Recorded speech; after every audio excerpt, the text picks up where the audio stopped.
GKD online classes में आप सभी का स्वागत है। पिछले लेक्चर में अपन ने पढ़ा गैल्वेनिक सेल। गैल्वेनिक सेल किस तरह से बनता है और किस तरह से वो कार्य करता है। कैथोड पर कौन सी रिएक्शन होती है, एनोड पर क्या होता है, रिएक्शन क्या होती है। फिर संपूर्ण सेल अभिक्रिया देखी। उसके बाद में मैंने आपको पढ़ाया था सेल प्रदर्शीकरण। सेल प्रदर्शीकरण में मैंने आपको कुछ रूल भी बताए थे जो सभी सेलों के लिए एप्लीकेबल है, केवल गैल्वेनिक सेल के नहीं। आप किसी भी सेल का निरूपण उसके द्वारा कर सकते हो।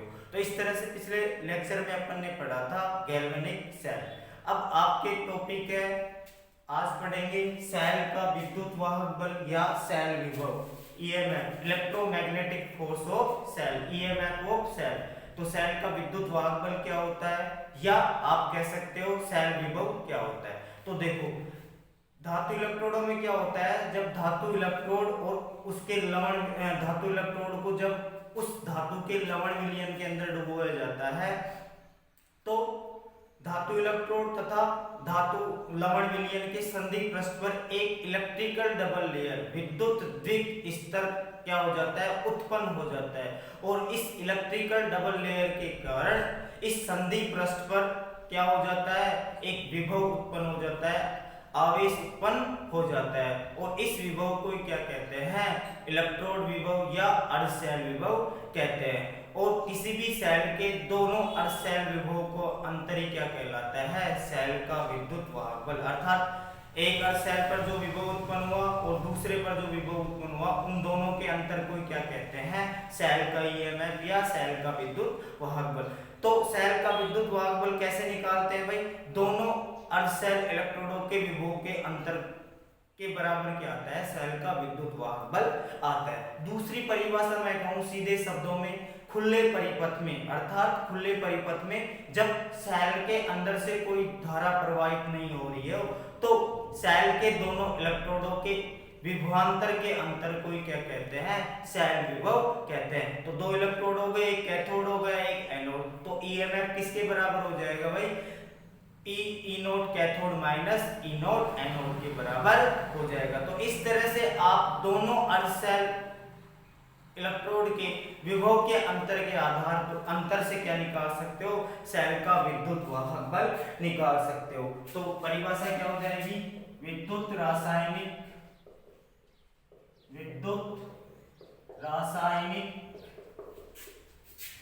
सेलों में, विद्युत रासायनिक सेलों में जब धातु इलेक्ट्रोड को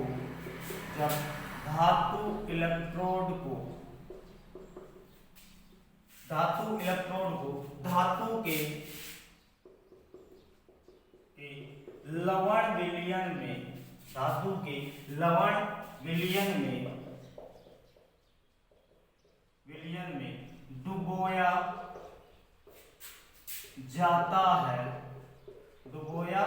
जाता है तो संधि पृष्ठ पर एक वैद्युत द्विक स्तर अर्थात इलेक्ट्रिकल डबल लेयर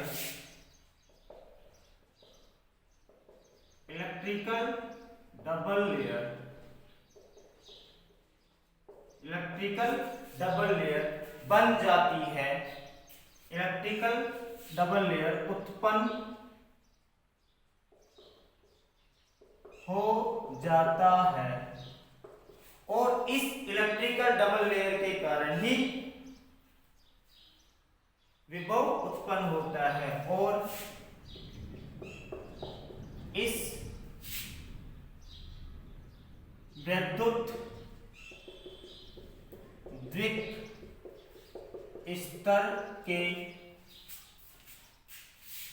कारण ही विभव उत्पन्न होता है।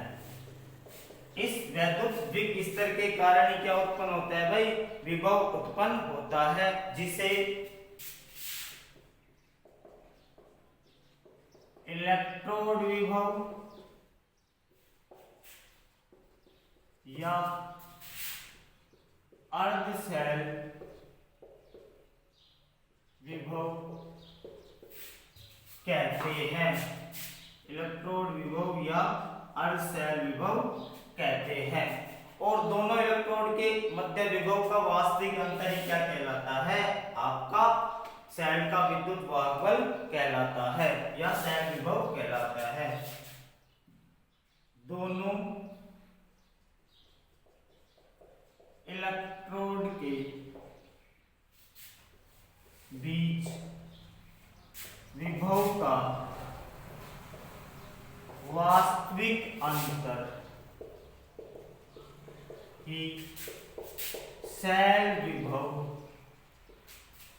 वास्तविक अंतर ही शेल विभव कहलाता है। अर्थात देखो, विद्युत रासायनिक शेलों में क्या होता है, जब धातु इलेक्ट्रोड को धातु के लवण विलयन में डुबोया जाता है तो धातु विलयन और जो आपका धातु इलेक्ट्रोड है उनके मिलन स्तर पर अर्थात संधि पृष्ठ पर एक विद्युत दिक् स्तर अर्थात इलेक्ट्रिकल डबल लेयर उत्पन्न हो जाता है। और इस वैद्युत दिक् स्तर के कारण ही क्या उत्पन्न हो जाता है? विभव उत्पन्न हो जाता है, जिसे क्या कहते हैं? इलेक्ट्रोड विभव या अर्ध शेल विभव कहते हैं। और दोनों इलेक्ट्रोड के बीच विभव का वास्तविक अंतर ही क्या कहलाता है? शेल विभव कहलाता है। तो देखो, अर्ध शेल में एक पर तो क्या होगा? ऑक्सीकरण, और दूसरे पे क्या होगा? अपचयन। तो एक तो क्या बन जाएगा? ऑक्सीकरण इलेक्ट्रोड विभव, और दूसरा बन जाएगा आपका अपचयन इलेक्ट्रोड विभव। तो दोनों इन इलेक्ट्रोडों के विभव के अंतर को क्या कहते हैं? शेल विभव कहते हैं।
दूसरी परिभाषा क्या बता सकते हो आप?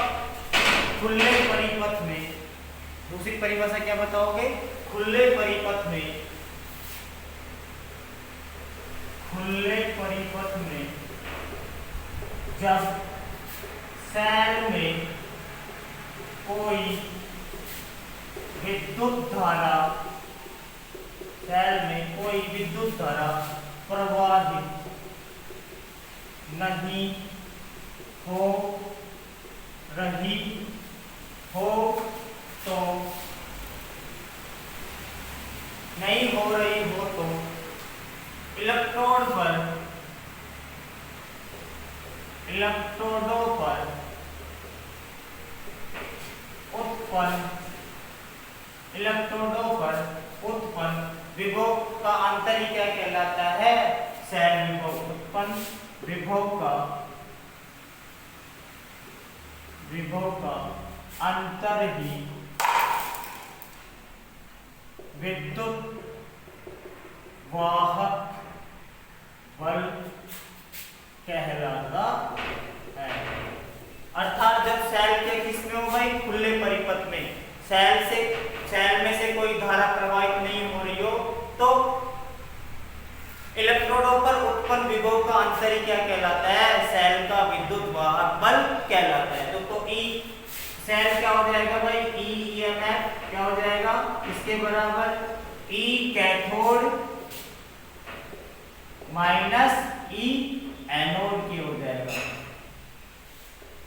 ई कैथोड माइनस ई एनोड। कैथोड पर उत्पन्न विभव और एनोड पर उत्पन्न विभव का अंतर क्या कहलाता है? शेल का विद्युत वाहक बल कहलाता है। देखो कैथोड किस दिशा में होता है, राइट साइड में, और एनोड किस दिशा में होता है, लेफ्ट साइड में। तो आप इसको लिख सकते हो ईएमएफ बराबर ई राइट माइनस ई लेफ्ट।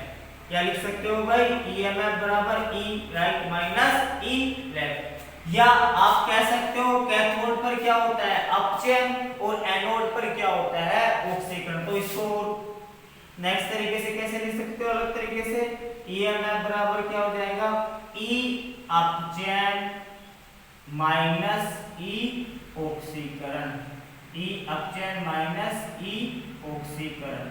तो इस तरह से आप क्या प्रदर्शित कर सकते हो, किसी सेल का विद्युत वाहक बल निकाल सकते हो। तो पहली परिभाषा क्या थी सेल के विद्युत वाहक बल की, कि जब विद्युत रासायनिक सेल में धातु इलेक्ट्रोड को धातु लवण के विलयन में डुबोया जाता है तो संधि पृष्ठ पर एक इलेक्ट्रिकल डबल लेयर उत्पन्न हो जाता है, और इस इलेक्ट्रिकल डबल लेयर के कारण ही विभव उत्पन्न होता है, जिसे क्या कहते हैं, इलेक्ट्रोड विभव या अर्धशैल विभव। और दोनों इलेक्ट्रोड के विभव के वास्तविक अंतर को क्या कहते हैं, शैल विभव कहते हैं। तो दूसरी परिभाषा सिंपल वे में, खुले परिपथ में जब शैल में से विद्युत धारा प्रवाहित नहीं हो तो इलेक्ट्रोडों के विभव के अंतर को क्या कहते हैं, सेल का विद्युत वाहक बल। अर्थात सेल का विद्युत वाहक बल किसके बराबर हो जाएगा, ई कैथोड माइनस ई एनोड। कैथोड के विद्युत वाहक बल और एनोड के विद्युत वाहक बल के अंतर के बराबर क्या हो जाएगा, सेल का विद्युत वाहक बल। या आप कह सकते हो कैथोड कौन सी दिशा में होता है, राइट दिशा में, और एनोड कौन सी दिशा में होता है, लेफ्ट दिशा में। तो ई राइट माइनस ई लेफ्ट। या आप कह सकते हो कैथोड पर क्या होता है, अपचयन, और एनोड पर क्या होता है, ऑक्सीकरण। तो आप कह सकते हो कि ई अपचयन माइनस ई ऑक्सीकरण किसके बराबर होता है, सेल ईएमएफ के बराबर होता है। तो इस तरह से आप क्या कैलकुलेट कर सकते हो, किसी भी सेल का विद्युत वाहक बल कैलकुलेट कर सकते हो। अब यहाँ पे बात आती है कि भाई अर्धशैल विभव है या इलेक्ट्रॉन विभव है, तो एक पर क्या हो रहा है, ऑक्सीकरण, और दूसरे पे होता है अपचयन। तो इसके बाद में नेक्स्ट परिभाषा बताएंगे आपको, ऑक्सीकरण विभव क्या होता है, इलेक्ट्रॉन विभव क्या होता है, अपचयन इलेक्ट्रॉन विभव क्या होता है। तो इसको एक बार नोट करो।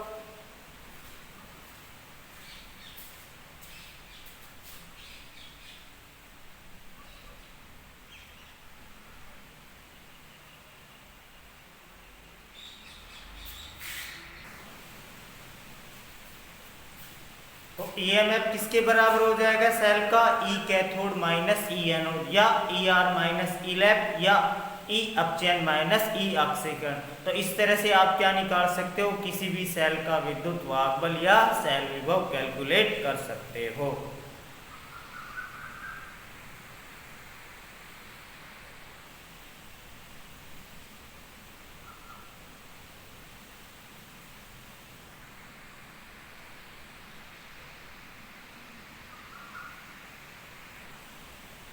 अब बात करते हैं ऑक्सीकरण विभव और अपचयन विभव की। तो देखो ऑक्सीकरण विभव क्या होता है, किसी इलेक्ट्रोड की विलयन में इलेक्ट्रॉन त्यागने की प्रवृत्ति का माप क्या कहलाता है, ऑक्सीकरण। ऑक्सीकरण में इलेक्ट्रॉन त्यागे जाते हैं और अपचयन में क्या किए जाते हैं, ग्रहण किए जाते हैं। तो किसी इलेक्ट्रोड की विलयन में इलेक्ट्रॉन त्यागने की प्रवृत्ति का माप क्या कहलाता है, ऑक्सीकरण विभव। और जिस इलेक्ट्रोड की इलेक्ट्रॉन त्यागने की प्रवृत्ति का मान जितना अधिक होगा उसका ऑक्सीकरण विभव उतना ही अधिक होगा। अपचयन विभव क्या हो जाएगा भाई, किसी इलेक्ट्रोड की विलयन में इलेक्ट्रॉन ग्रहण करने की प्रवृत्ति का माप क्या कहलाता है, अपचयन विभव। और जिस इलेक्ट्रॉन की इलेक्ट्रॉन ग्रहण करने की प्रवृत्ति जितनी अधिक होगी उसका अपचयन विभव उतना ही अधिक होगा। तो ऑक्सीकरण विभव और अपचयन विभव क्या हो जाएगा भाई, किसी इलेक्ट्रोड की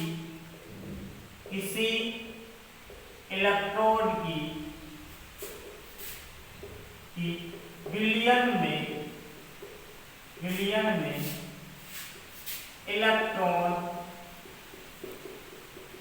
इलेक्ट्रॉन त्यागने की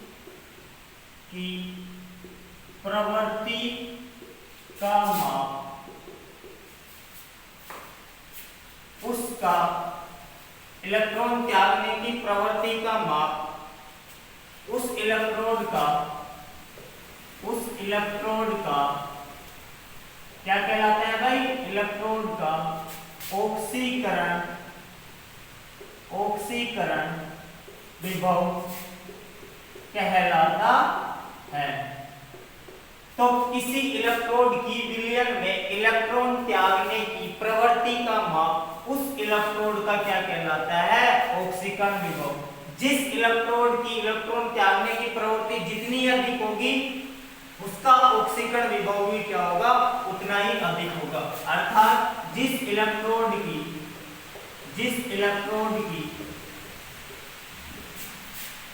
विलयन में इलेक्ट्रॉन त्यागने की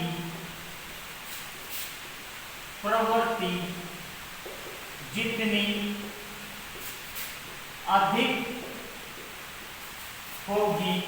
जितनी अधिक होगी उसका ऑक्सीकरण विभव उतना ही अधिक होगा। अर्थात ऑक्सीकरण विभव का मान किसके ऊपर निर्भर करता है? इलेक्ट्रॉन त्यागने की प्रवृत्ति पर निर्भर करता है। तो जिस इलेक्ट्रॉन की जितनी अधिक इलेक्ट्रॉन त्यागने की प्रवृत्ति होगी उसका ऑक्सीकरण विभव क्या होगा? उतना ही अधिक होगा। तो आप कह सकते हो जैसे अपन एनोड के ऊपर क्या हो रहा था भाई? ऑक्सीकरण हो रहा था। तो वहां पे क्या हो रहा था भाई? मेटल सॉलिड किसमें जा रहा था? Metal Mn plus aqueous plus n electron. Example के लिए अपन ने गैल्वेनिक सेल में एनोड किसका था? जिंक धातु का। और जिंक धातु क्या कर रही थी भाई? जिंक धातु 2 इलेक्ट्रॉन त्याग के क्या कर रही थी? जिंक प्लस 2 ऑक्सीकरण अवस्था में आ रही थी। तो जिस इलेक्ट्रोड का विलयन में जितना अधिक इलेक्ट्रॉन त्यागने की प्रवृत्ति होगी उसका ऑक्सीकरण विभव क्या होगा? उतना ही अधिक होगा। तो इलेक्ट्रॉन त्यागने की प्रवृत्ति का माप ही क्या कहलाता है? ऑक्सीकरण विभव कहलाता है। इस तरह से क्या होगी भाई? ये ऑक्सीकरण विभव की परिभाषा हो गई।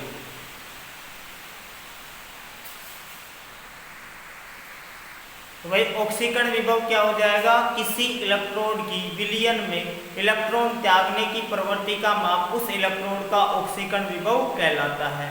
जिस इलेक्ट्रोड की विलयन में इलेक्ट्रॉन त्यागने की प्रवृत्ति जितनी अधिक होगी उसका ऑक्सीकरण विभव क्या होगा? उतना ही अधिक होगा। तो देखो ऑक्सीकरण में क्या होता है? इलेक्ट्रोड पर मेटल अपने इलेक्ट्रॉन त्याग कर किस में जाता है? आयन अवस्था में। तो एग्जांपल के लिए जिंक किस में जा रहा है? जिंक प्लस 2 ऑक्सीकरण अवस्था में। और कितने इलेक्ट्रॉन त्याग रहा है? 2 इलेक्ट्रॉन। तो ये क्या हो गया? ऑक्सीकरण विभव।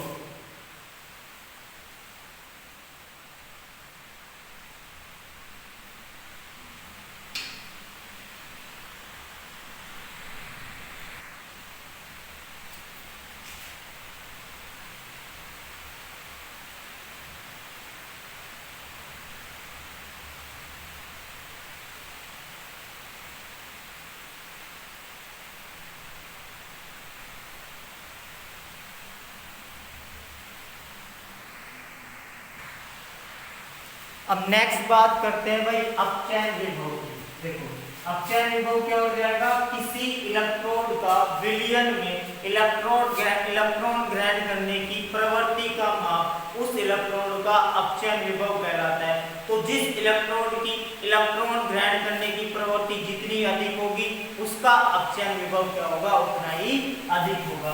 तो किसी इलेक्ट्रोड का विलयन में इलेक्ट्रोड की विलयन में इलेक्ट्रॉन ग्रहण करने की प्रवृत्ति का माप इलेक्ट्रॉन ग्रहण करने की प्रवृत्ति का माप उस इलेक्ट्रोड का अपचयन विभव कहलाता है।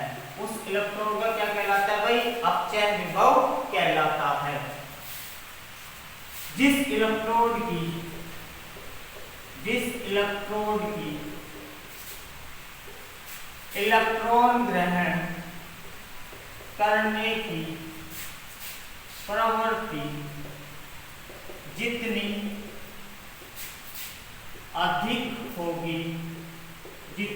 अधिक होगी उसका अपचयन विभव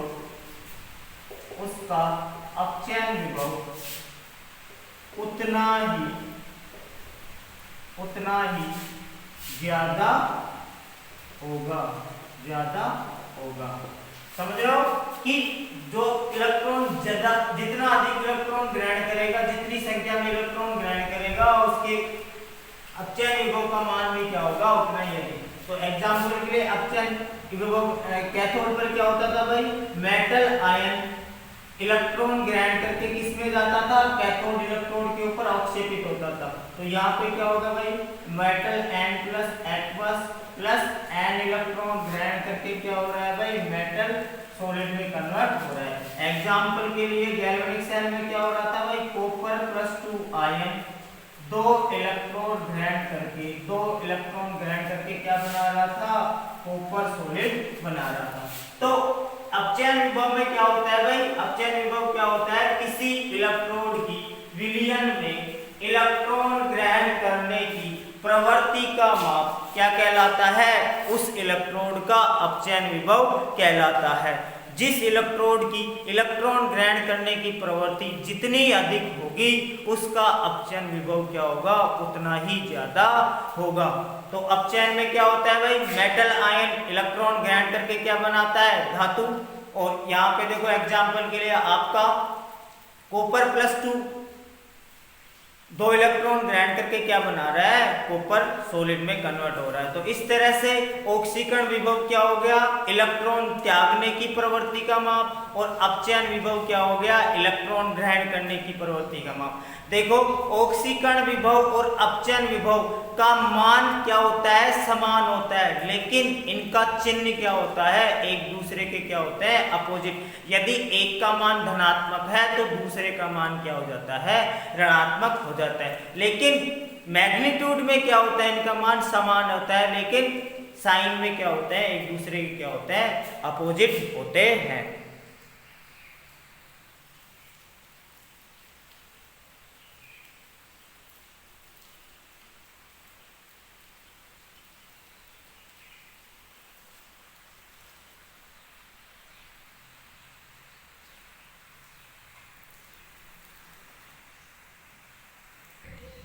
तो ऑक्सीकरण विभव और अपचयन विभव क्या होते हैं, एक दूसरे के विपरीत होते हैं, अर्थात इनके मान तो क्या होते हैं, समान होते हैं, लेकिन चिन्ह क्या होते हैं, अलग अलग होते हैं। तो ऑक्सीकरण विभव और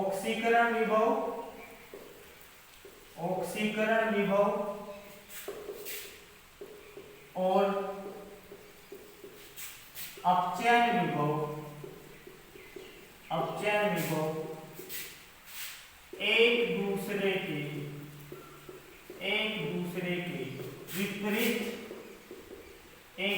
के विपरीत होते हैं, अर्थात इनके मान तो समान होते हैं, लेकिन चिन्ह क्या होते हैं, अलग अलग होते हैं। लेकिन चिन्ह विपरीत होते हैं। चिन्ह क्या होते हैं भाई, विपरीत होते हैं। एक धनात्मक होगा तो एक क्या होगा, ऋणात्मक। एग्जाम्पल की बात करें, जैसे कॉपर का अपचयन विभव क्या होता है भाई, पॉजिटिव। तो कॉपर का अपचयन विभव कितना होता है, प्लस का 0.34 वोल्ट, प्लस का 0.34 वोल्ट। लेकिन कॉपर का ऑक्सीकरण विभव कितना होता है भाई, माइनस का 0.34 वोल्ट। तो देखो अपचयन विभव धनात्मक है तो ऑक्सीकरण विभव क्या है, ऋणात्मक, लेकिन इनके मान क्या है, समान है। दूसरा एग्जांपल, जिंक का अपचयन विभव कितना होता है, माइनस का 0.76 वोल्ट। तो ऑक्सीकरण विभव क्या हो जाएगा भाई, प्लस का 0.76 वोल्ट। तो जिंक का ऑक्सीकरण विभव कितना हो जाएगा, प्लस का 0.7 वोल्ट। तो अपचयन विभव और ऑक्सीकरण विभव क्या होते हैं, एक दूसरे के विपरीत होते हैं, अर्थात इनके मान तो क्या होते हैं, समान होते हैं, लेकिन इनके चिन्ह क्या होते हैं, एक दूसरे के विपरीत होते हैं। एग्जाम्पल के लिए कॉपर का अपचयन विभव कितना है, 0.34 वोल्ट, और कॉपर का ऑक्सीकरण विभव कितना हो जाएगा भाई, माइनस का 0.34 वोल्ट हो जाएगा। इसी तरह से देखो, जिंक का अपचयन विभव कितना होता है, माइनस का 0.76 वोल्ट, और जिंक का ऑक्सीकरण विभव कितना होता है, प्लस का 0.76 वोल्ट। तो इस तरह से ऑक्सीकरण विभव और अपचयन विभव क्या होंगे, मैग्नीट्यूड में तो समान होंगे, लेकिन साइन में क्या होंगे, एक दूसरे के अपोजिट होंगे। तो ये बात हो गई ऑक्सीकरण विभव और अपचयन विभव की। भाई जिस इलेक्ट्रोड पे ऑक्सीकरण हो रहा था उसको क्या, वो वहां पे क्या उत्पन्न होगा, ऑक्सीकरण विभव, और जिसके ऊपर क्या हो रहा है, अपचयन हो रहा है, वहां पे क्या उत्पन्न होगा, अपचयन विभव उत्पन्न होगा।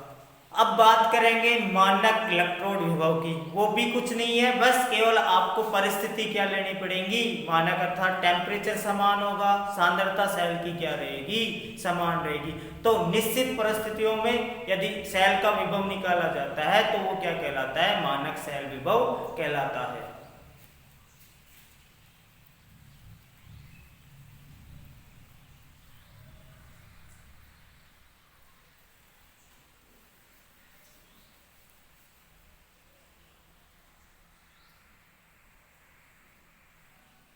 तो मानक इलेक्ट्रोड विभव क्या हो जाएगा भाई,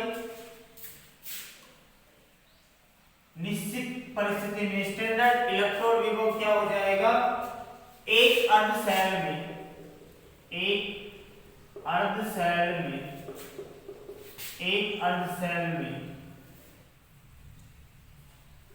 298 केल्विन पर 1 मोल पर लीटर, या आप कह सकते हो 1 मोलर सांद्रता के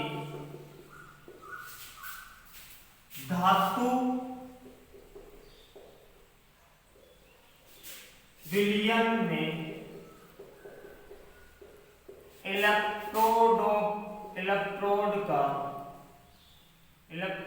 का विभव मानक इलेक्ट्रोड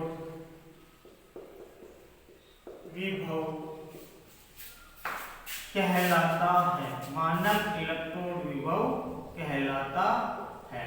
क्या कहलाता है भाई, मानक इलेक्ट्रोड विभव। और इसे ई नोट से प्रदर्शित करते हैं। इसको किससे लिखते हैं भाई, ई नोट से। तो मानक परिस्थिति होगी भाई, टेम्परेचर तो क्या होना चाहिए, 298 केल्विन, और सेल की सांद्रता या विलयन की सांद्रता कितनी होनी चाहिए आपकी, 1 मोलर, या आप कह सकते हो 1 मोल पर लीटर। तो एक अर्ध सेल में 298 केल्विन पर 1 मोल पर लीटर या 1 मोलर सांद्रता के धातु विलयन में इलेक्ट्रोड का विभव क्या कहलाता है, मानक इलेक्ट्रोड विभव। और इसको किससे लिखते हैं, ई नोट से। तो ये क्या हो जाएगा भाई, ई नोट ईएमएफ बराबर क्या हो जाएगा, E naught cathode minus E naught anode. क्या लग जाएगा भाई, सभी में ई नोट लग जाएगा। ई नोट क्यों है, क्योंकि आपने जो कंडीशन ली वो क्या थी, फिक्स थी। तो आप क्या लिख सकते हो, और दूसरे शब्दों में ई नोट ईएमएफ बराबर क्या हो जाएगा, ई नोट अपचयन माइनस ई नोट ऑक्सीकरण। ये क्या हो जाएगा भाई, ई नोट ऑक्सीकरण हो जाएगा। तो ये क्या हो गया, ई नोट ईएमएफ, या कह सकते हो मानक अपचयन विभव। या दूसरे शब्दों में क्या लिख सकते हो आप, ई नोट ईएमएफ बराबर क्या हो जाएगा, E naught R minus E naught left हो जाएगा, E naught right minus E naught left हो जाएगा।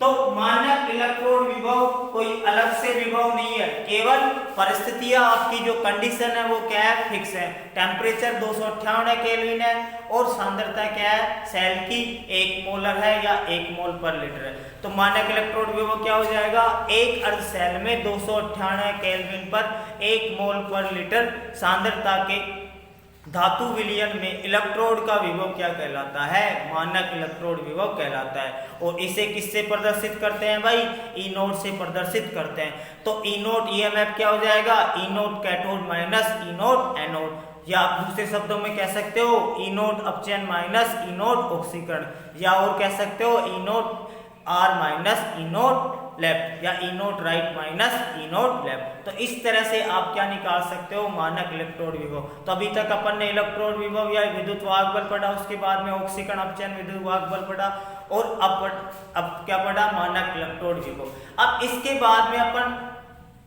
पढ़ेंगे हाइड्रोजन सेल, जिसको क्या माना गया था, एक मानक इलेक्ट्रोड के रूप में माना गया था, जिसकी सहायता से आप किसी दूसरे इलेक्ट्रोड का क्या निकाल सकते हो, विद्युत वाहक बल निकाल सकते हो। तो अपन वो पढ़ेंगे और फिर मैं आपको एक एग्जाम्पल से बताऊंगा कि किसी दूसरे सेल का या अज्ञात सेल का विद्युत वाहक बल कैसे निकाला जाता है। तो किसी सेल का ईएमएफ कैसे निकालोगे भाई, ई कैथोड माइनस ई एनोड। इसके ऊपर न्यूमेरिकल भी बनते हैं, जब मैं नेक्स्ट इक्वेशन पढ़ाऊंगा उसके बाद में दोनों के साथ न्यूमेरिकल करवाऊंगा। तो इस पे क्या हो गया, बिल्कुल इजी से क्वेश्चन आते हैं। तो ये क्या हो गया आपका मानक इलेक्ट्रोड विभव।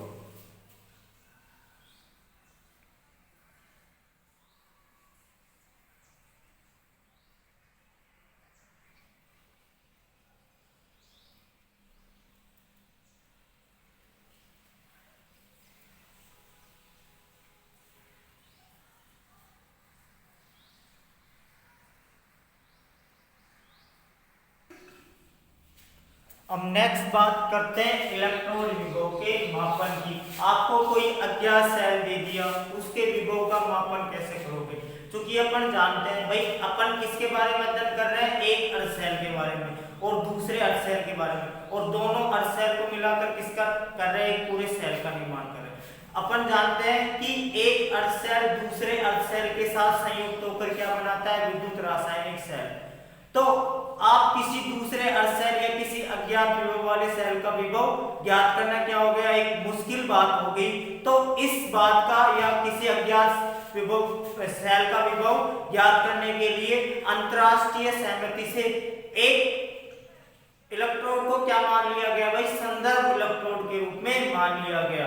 अर्थात ऐसा इलेक्ट्रोड जिसका विभव अपने को पहले से मालूम होता है, तो वो क्या कहलाता है, संदर्भ इलेक्ट्रोड कहलाता है। जिसका विभव स्वेच्छा से क्या मान लिया गया, शून्य मान लिया गया। तो जो अंतरराष्ट्रीय पद्धति में जो संदर्भ इलेक्ट्रोड माना गया था, उसका विभव अपनी इच्छा से क्या मान लिया गया, 0 मान लिया गया। और उसी इलेक्ट्रोड को क्या बोलते हैं, मानक हाइड्रोजन इलेक्ट्रोड या साधारण हाइड्रोजन इलेक्ट्रोड कहते हैं। तो इलेक्ट्रोड विभव का मापन किसकी सहायता से किया जाता है, मानक हाइड्रोजन इलेक्ट्रोड की सहायता से। क्योंकि इलेक्ट्रोड विभव का मापन क्या है, बहुत ही कठिन कार्य है, और इसका संशोधन करने के लिए अंतरराष्ट्रीय स्तर पर एक संस्था बैठी और उसने अपनी सहमति से किसी एक इलेक्ट्रोड के विभव को क्या मान लिया, 0 मान लिया, और जिसको किसके रूप में लिया गया, संदर्भ इलेक्ट्रोड के रूप में लिया गया। और किसी संदर्भ इलेक्ट्रोड का विभव अपने को पहले से ही क्या होता है, ज्ञात होता है। तो उस संदर्भ इलेक्ट्रोड को क्या बोला गया भाई, मानक हाइड्रोजन इलेक्ट्रोड। चूंकि किन्हीं दो अर्ध सेलों के संयोजन से एक वैद्युत रासायनिक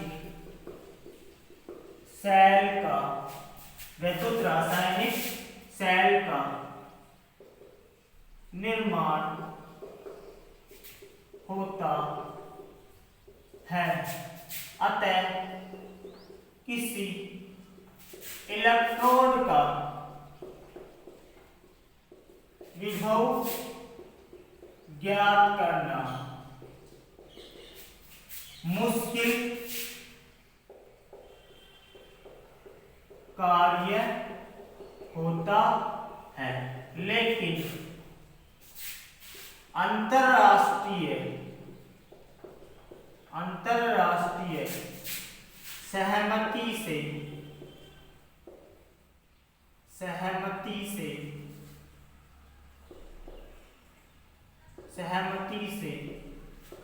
किसी एक इलेक्ट्रोड का विभव स्वेच्छा से शून्य मान लिया गया, जिसे संदर्भ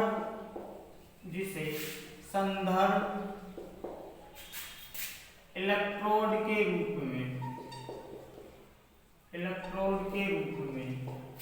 संदर्भ इलेक्ट्रोड के रूप में प्रयुक्त किया गया और इसे मानक हाइड्रोजन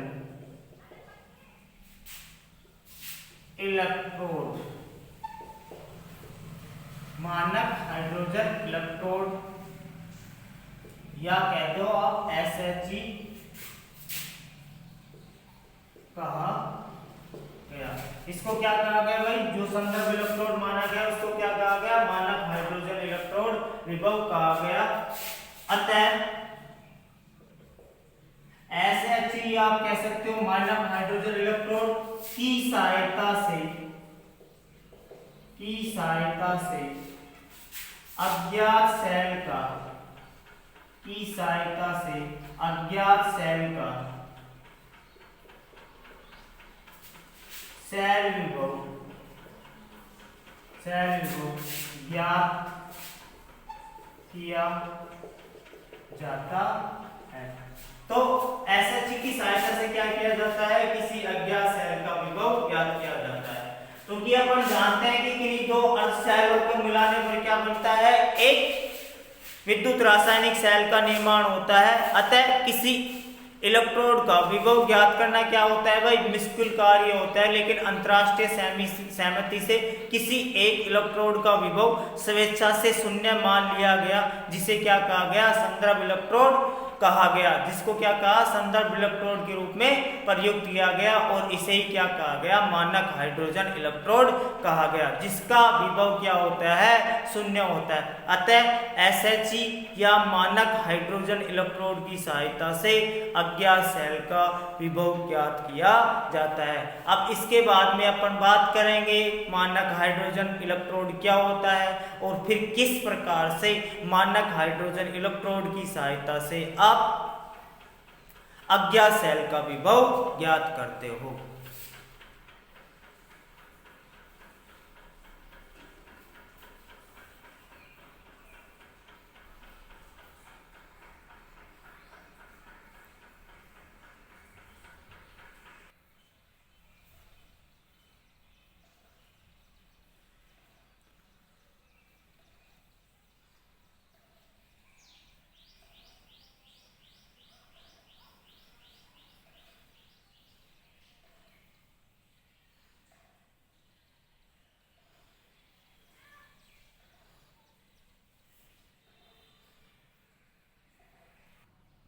देखो अब बात करते हैं मानक हाइड्रोजन इलेक्ट्रोड की या SHE की, स्टैंडर्ड हाइड्रोजन इलेक्ट्रोड की। देखो मानक हाइड्रोजन इलेक्ट्रोड क्या होता है, देखो एक सेल में क्या होता है, एक तो एक ऑक्सीकरण अर्ध सेल होता है, दूसरा क्या होता है, अपचयन अर्ध सेल।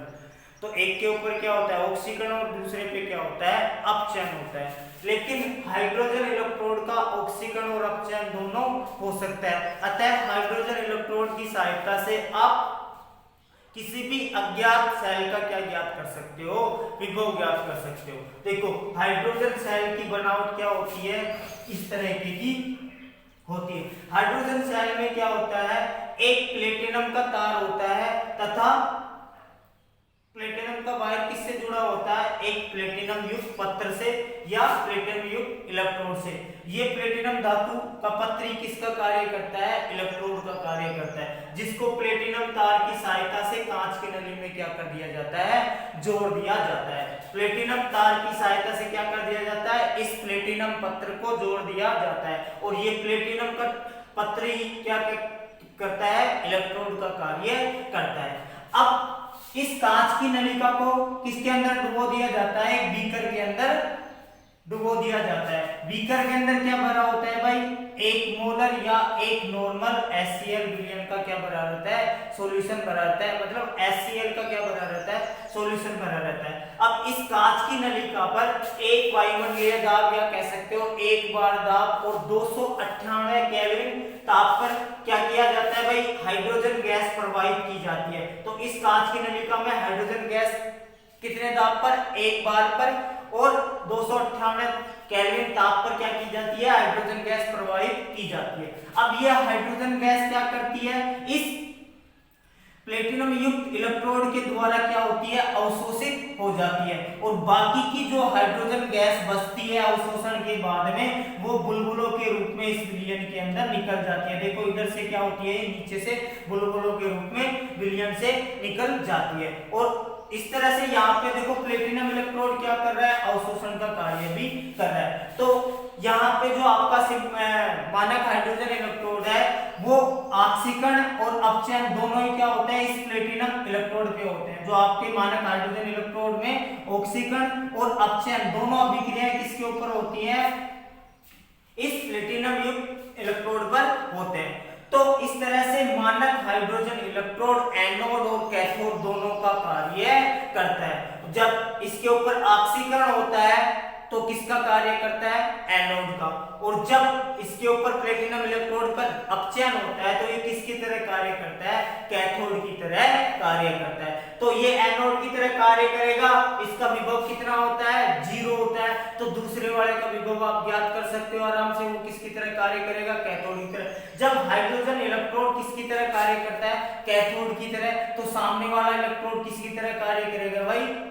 एनोड की तरह कार्य करेगा। तो दोनों का विभवांतर ज्ञात करके सेल विभव ज्ञात कर सकते हो। तो इस तरह से किसी अज्ञात सेल का विभव ज्ञात कर सकते हैं। ये संरचना किसकी है भाई? हाइड्रोजन इलेक्ट्रोड की। सिंपल सी होती है। इसमें एक प्लेटिनम पत्र किससे जुड़ा होता है? प्लेटिनम वायर की सहायता से कांच की नलिका में क्या कर दिया जाता है? जोड़ दिया जाता है। अब इस कांच की नलिका को किस में डुबो दिया जाता है? एक बीकर में। और बीकर में क्या भरा होता है? 1 मोलर या 1 नॉर्मल HCl विलयन भरा रहता है। अब इस कांच की नलिका में क्या किया जाता है? एक वायुमंडलीय दाब या कह सकते हो 1 बार दाब पर हाइड्रोजन गैस क्या की जाती है? प्रवाहित की जाती है। तो ये प्लेटिनम का जो इलेक्ट्रोड है आपका, ये इस गैस को क्या कर लेता है? अवशोषित कर लेता है, और बाकी की जो गैस बचती है वो बुलबुलों के रूप में विलयन में बाहर निकल जाती है। तो इस तरह से प्लेटिनम का इलेक्ट्रोड अवशोषण का भी कार्य करता है। इस हाइड्रोजन इलेक्ट्रोड में प्लेटिनम इलेक्ट्रोड पर ही क्या होता है? ऑक्सीकरण, और इस पर ही क्या होता है? अपचयन। अर्थात हाइड्रोजन इलेक्ट्रोड खुद ही एनोड और कैथोड की तरह कार्य करता है। तो इसके कारण ही इसको किसके लिए यूज किया जाता है भाई? किसी अज्ञात सेल का विभव ज्ञात करने के लिए यूज किया जाता है, क्योंकि इसका विभव कितना होता है? 0 होता है। अब अपन देखते हैं कि इसके कैथोड पर कौन सी रिएक्शन होगी, एनोड पर कौन सी रिएक्शन होगी, और इसके लिए कुछ स्पेशल बातें होती हैं। वो फिर इसकी सहायता से किस तरह से अज्ञात सेल का विभव ज्ञात किया जाता है।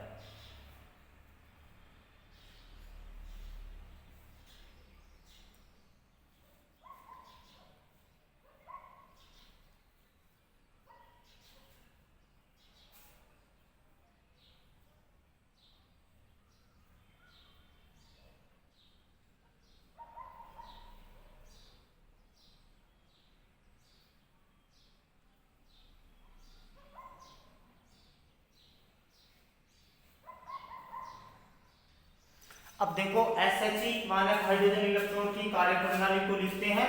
तो देखो SHE की सहायता से या मानक हाइड्रोजन इलेक्ट्रोड की सहायता से किसी अज्ञात सेल का विभव ज्ञात किया जाता है। किसी अज्ञात सेल का क्या ज्ञात किया जाता है? विभव ज्ञात किया जाता है। SHE में या मानक हाइड्रोजन इलेक्ट्रोड में एक प्लेटिनम युक्त पत्र होता है जिसे कांच की नलिका में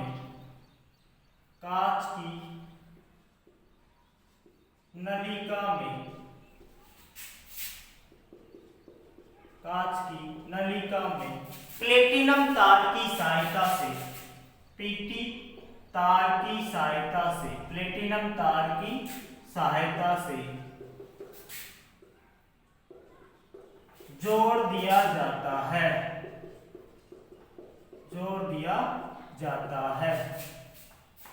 तथा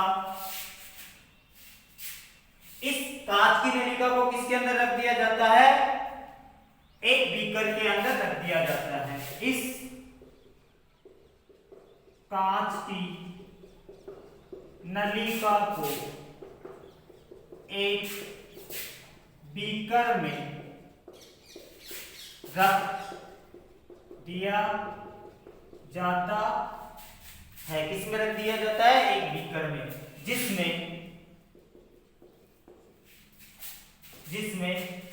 एक मोलर या आप कह सकते हो एक नॉर्मल, जिसकी नॉर्मलता 1 होती है या मोलरता क्या होगी? एक मोलर या एक नॉर्मल HCl विलयन भरा होता है। यह प्लेटिनम PT पत्र ही इलेक्ट्रोड का कार्य करता है।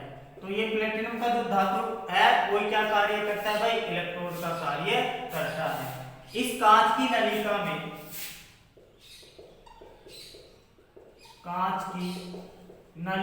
में एक बार दाब तथा 298 केल्विन ताप पर H2 गैस प्रवाहित की जाती है। H2 गैस प्रवाहित की जाती है जो PT इलेक्ट्रोड द्वारा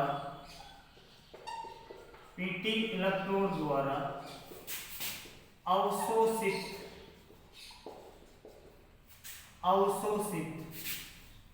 हो जाती है, जो PT इलेक्ट्रोड द्वारा अवशोषित हो जाती है और शेष H2 गैस, हाइड्रोजन गैस बुलबुलों के रूप में विलयन से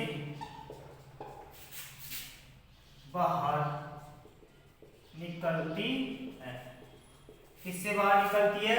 विलयन से बाहर निकलती है। तो प्लेटिनम इलेक्ट्रोड क्या कार्य करता है भाई? इसको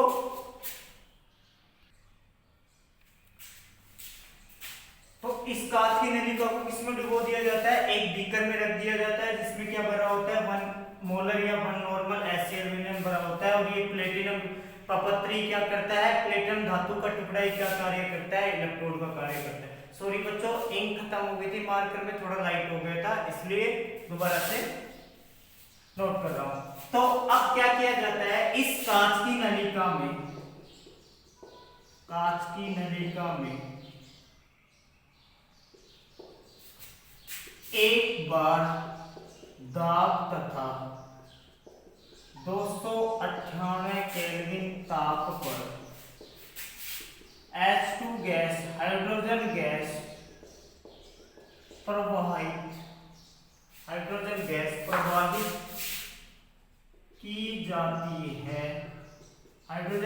प्रवाहित की जाती है। यह हाइड्रोजन गैस प्लेटिनम इलेक्ट्रोड द्वारा, यह हाइड्रोजन गैस प्लेटिनम इलेक्ट्रोड द्वारा अवशोषित की जाती है। बाकी शेष H2 गैस विलयन में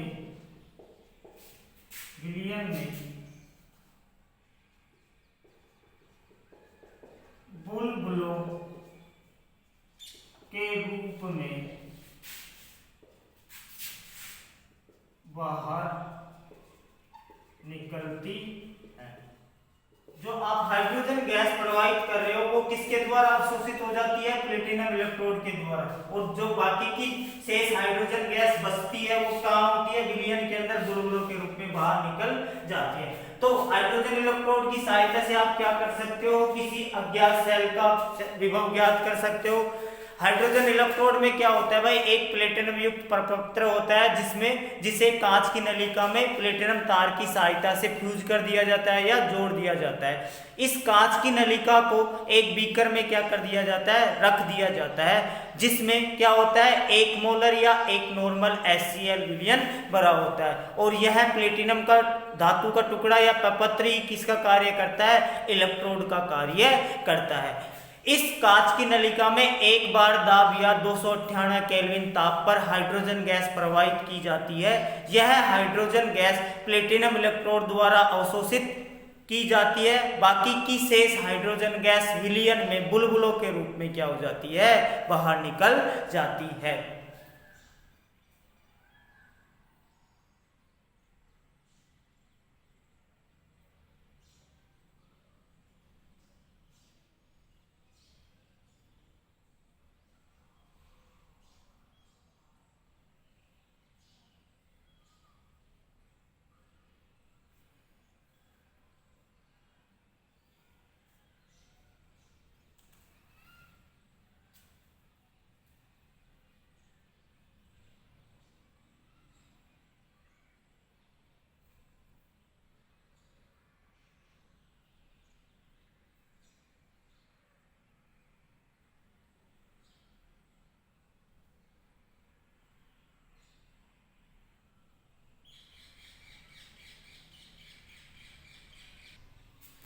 अब इस हाइड्रोजन इलेक्ट्रोड में ऑक्सीकरण और अपचयन कहां पे होते हैं भाई? प्लेटिनम इलेक्ट्रोड पर ही होता है, अर्थात यह एनोड और कैथोड दोनों की तरह कार्य करता है। तो SHE में या हाइड्रोजन इलेक्ट्रोड में ऑक्सीकरण या अपचयन, ऑक्सीकरण व अपचयन दोनों ही प्लेटिनम इलेक्ट्रोड पर संपन्न होते हैं। ऑक्सीकरण व अपचयन किसके ऊपर होते हैं भाई? प्लेटिनम इलेक्ट्रोड के ऊपर होते हैं। अतः SHE एनोड व कैथोड दोनों की तरह कार्य करता है। तो देखो ऑक्सीकरण व अपचयन दोनों किसके ऊपर होता है? प्लेटिनम इलेक्ट्रोड पे। तो ये किसकी तरह कार्य करता है? एनोड और कैथोड दोनों की तरह। तो देखो जब SHE एनोड की तरह कार्य करता है, तो एनोड की तरह कार्य करता है तो ऑक्सीकरण होता है। एनोड के ऊपर क्या होता है भाई? ऑक्सीकरण। तो जब हाइड्रोजन इलेक्ट्रोड एनोड की तरह कार्य करता है तो इसके ऊपर क्या होगा? ऑक्सीकरण। तथा ऑक्सीकरण अर्धशैल अभिक्रिया निम्न प्रकार होती है। तथा ऑक्सीकरण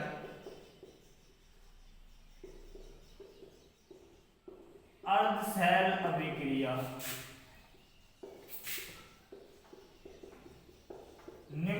प्रकार होती है। तो एनोड के ऊपर जब एनोड का कार्य करता है तो ऑक्सीकरण होगा, तो ऑक्सीकरण अर्धशैल अभिक्रिया किस प्रकार होगी, अर्थात एनोड पर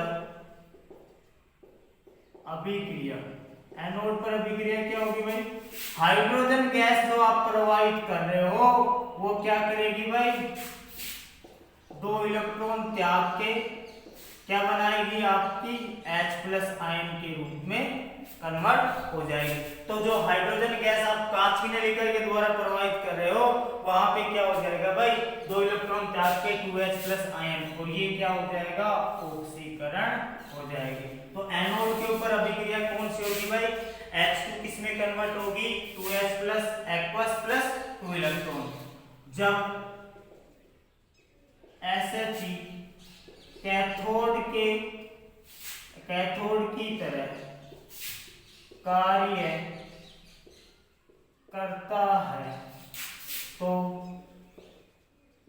अपचयन होता है तथा सेल अभिक्रिया निम्न प्रकार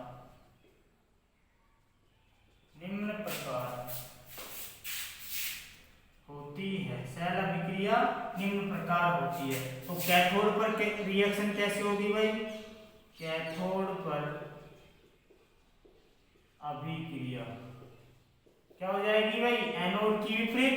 तो यहाँ पे क्या होगा, 2H+ आयन इलेक्ट्रॉन ग्रहण करके क्या बनाएंगे, वापस से हाइड्रोजन गैस में क्या हो जाएंगे, अपचयित हो जाएंगे। तो इस तरह से क्या हो जाएगा भाई,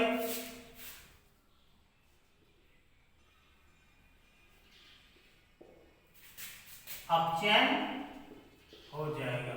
तो देखो SHE में ऑक्सीकरण व अपचयन दोनों ही किसके ऊपर होते हैं, प्लेटिनम इलेक्ट्रोड पे। अर्थात SHE आपका मानक हाइड्रोजन इलेक्ट्रोड किसी तरह कार्य करता है, कैथोड और एनोड दोनों की तरह कार्य करता है। जब SHE एनोड की तरह कार्य करता है तो क्या होगा, ऑक्सीकरण होगा तथा ऑक्सीकरण अर्धशैल अभिक्रिया कैसे होगी भाई, अर्थात एनोड पर अभिक्रिया, हाइड्रोजन गैस किस में कन्वर्ट हो जाएगी, H+ आयनों में, और कितने इलेक्ट्रॉन मुक्त होंगे, 2 इलेक्ट्रॉन। तो ये कैसी प्रोसेस हो गया, ऑक्सीकरण। और जब हाइड्रोजन इलेक्ट्रोड किसकी तरह कार्य करता है, कैथोड की तरह कार्य करता है, तो क्या होगा, अपचयन होगा और सेल अभिक्रिया निम्न प्रकार होगी। ये H+ आयन इलेक्ट्रॉन ग्रहण करके क्या बनाएंगे, हाइड्रोजन गैस बनाएंगे। तो इस तरह से इसमें आपके मानक हाइड्रोजन इलेक्ट्रोड में ये क्रिया होती है। बिल्कुल सिंपल सा है, एक बार फिर से रिवाइज कर रहा हूं। मानक हाइड्रोजन इलेक्ट्रोड में क्या होता है भाई, एक प्लेटिनम का धातु का टुकड़ा या पत्र होता है जो प्लेटिनम तार की सहायता से कांच की नलिका में जोड़ दिया जाता है। अब ये प्लेटिनम का पत्र या धातु का टुकड़ा ही क्या करता है, इलेक्ट्रोड की तरह कार्य करता है। इस कांच की नलिका को किस में रख दिया जाता है, एक बीकर में, और बीकर में क्या भरा रहता है, 1 नॉर्मल या 1 मोलर HCl विलयन भरा रहता है। अब इस कांच की नलिका में एक वायुमंडलीय दाब या और 298 केल्विन ताप पर क्या प्रवाहित की जाती है, हाइड्रोजन गैस। और जो यह हाइड्रोजन गैस आप प्रवाहित कर रहे हो ये प्लेटिनम इलेक्ट्रोड की सहायता से क्या कर ली जाती है, अवशोषित, और बाकी की जो बचती है वो बुलबुलों के रूप में विलयन में से प्रवाहित हो जाती है।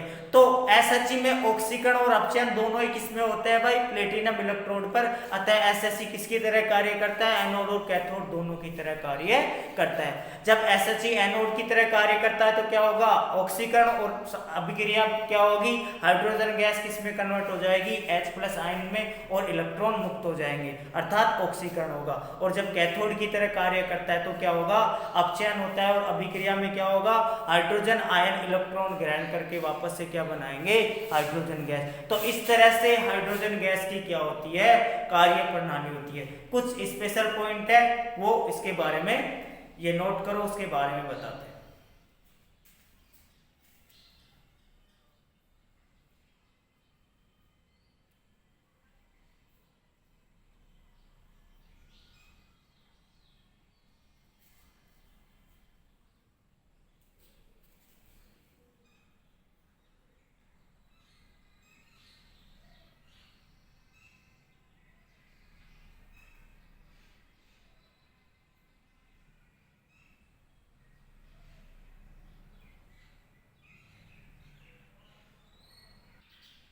देखो हाइड्रोजन में अर्ध शेल को कैसे निरूपित करते हैं, प्लेटिनम का क्या होता है इलेक्ट्रोड, तो देखो ये इस तरह के इलेक्ट्रोड को पहले इलेक्ट्रोड दर्शाते हैं प्लेटिनम सॉलिड, और यहाँ पे ऑक्सीकरण हो रहा है तो यहाँ पे H2 किस में कन्वर्ट हो रहा है H में, तो पहले किसको लिखते हैं धातु को, फिर किसे लिखते हैं धातु आयन को, तो यहाँ पे हाइड्रोजन गैस और यहाँ पे H+ आयन के रूप में, तो ये किसके रूप में है भाई एनोड के रूप में क्या किया गया अर्ध शेल प्रस्तुत। कैथोड के रूप में उल्टा हो जाएगा H+ पहले आ जाएगा, फिर H2 आ जाएगा, प्लेटिनम इलेक्ट्रोड क्या आ जाएगा लास्ट में आ जाएगा। देखो दूसरी बात देखो यह इलेक्ट्रोड धनायन के प्रति क्या होता है उत्क्रमणीय। देखो उत्क्रमणीय और अनुत्क्रमणीय दो तरह की अभिक्रिया होती है। उत्क्रमणीय अभिक्रिया कौन सी होती है जिसमें क्रियाकारक क्या बनाता है उत्पाद बनाता है और वापस से उत्पाद क्या बना लेता है क्रियाकारक बना लेता है। लेकिन अनुत्क्रमणीय अभिक्रिया में एक बार क्रियाकारक ने उत्पाद बना लिया तो वापस से क्रियाकारक नहीं बनता। तो ये धनायन के प्रति उत्क्रमणीय क्यों है, क्योंकि देखो बच्चों आप किसका विलयन ले रहे हो HCl विलयन, और HCl विलयन का आयनन किस में होगा H+Cl- में, तो यहाँ पे किस धनायन क्या है H+ और ऋणायन क्या है क्लोरीन माइनस। आप जो हाइड्रोजन गैस प्रवाहित कर रहे हो वो एनोड पर ऑक्सीकृत होकर क्या बना रही है H+ आयन बना रही है। भाई जो हाइड्रोजन गैस प्रवाहित कर रहे हो वो एनोड पर ऑक्सीकृत होकर क्या बना रही है H+ बना रही है। तो देखो आपको धनायन किसका है H+ है और जो गैस क्या मुक्त कर रही है वो भी H+ बना रही है, तो H+ की सप्लाई लगातार बनी रहती है। जितना H+ HCl का कंज्यूम होता है उतना ही H+ हाइड्रोजन गैस क्या दे देती है H+ के रूप में कन्वर्ट हो जाती है। तो लगातार हाइड्रोजन आयनों की सप्लाई क्या बनी रहती है लगातार बनी रहती है, अर्थात धनायन के प्रति यह इलेक्ट्रोड क्या होता है उत्क्रमणीय है। लेकिन ऋणायन क्या है यहाँ पे क्लोरीन है, तो क्लोरीन के लिए कुछ ऐसा मिला ही नहीं रहे कि क्लोरीन जितना खत्म हो रहा है उतना आपको क्या प्राप्त हो जाए Cl-। तो ये इलेक्ट्रॉन किसके प्रति उत्क्रमणीय हो गया धनायन। क्यों हो गया, क्योंकि जितना HCl से H+ मिल रहा है उतना ही हाइड्रोजन गैस क्या कर रही है एनोड पर अपचयित होकर क्या बना रही है H+। तो विलयन से जितना खत्म हो रहा है उतना वापस से विलयन में आ रहा है। तो इस तरह से ये क्या हो गया धनायन के प्रति उत्क्रमणीय हो गया। अब एक बात और नेक्स्ट क्लास में पढ़ेंगे अपन इसके द्वारा इलेक्ट्रोड विभव कैसे ज्ञात करते हैं। मैं एक बार इसको एनोड के रूप में लूंगा, एक बार इसको कैथोड के रूप में। तो देखो हाइड्रोजन सेल को मानक इलेक्ट्रोड विभव सेल तो माना गया, लेकिन इसके उपयोग में क्या सावधानियां बरतनी पड़ती है। इसकी सांद्रता कितनी है 1 मोलर या 1 नॉर्मल। तो हाइड्रोजन इलेक्ट्रोड के लिए एक तो टेम्परेचर कितना होना चाहिए 258 केल्विन, और सेल विलयन की सांद्रता कितनी होनी चाहिए 1 मोलर या 1 नॉर्मल। यदि इससे ज्यादा टेम्परेचर हो गया या सांद्रता ज्यादा या कम हो गई तो हाइड्रोजन सेल सही तरीके से कार्य नहीं करता। इसी कारण इन सब चीजों से बचाव के लिए एरर या जो त्रुटि आती है मापन में उनसे बचाव के लिए क्या किया गया दूसरे सेल विकसित किए गए जिनको बोलते हैं मानक वेस्टर्न सेल।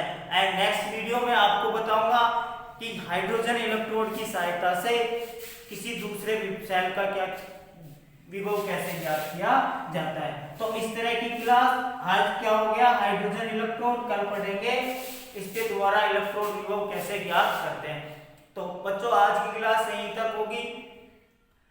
चैनल को सब्सक्राइब करें, लाइक करें और कुछ प्रॉब्लम हो तो कमेंट बॉक्स में कमेंट करें। प्लीज चैनल को सब्सक्राइब और लाइक जरूर करें। Thank you.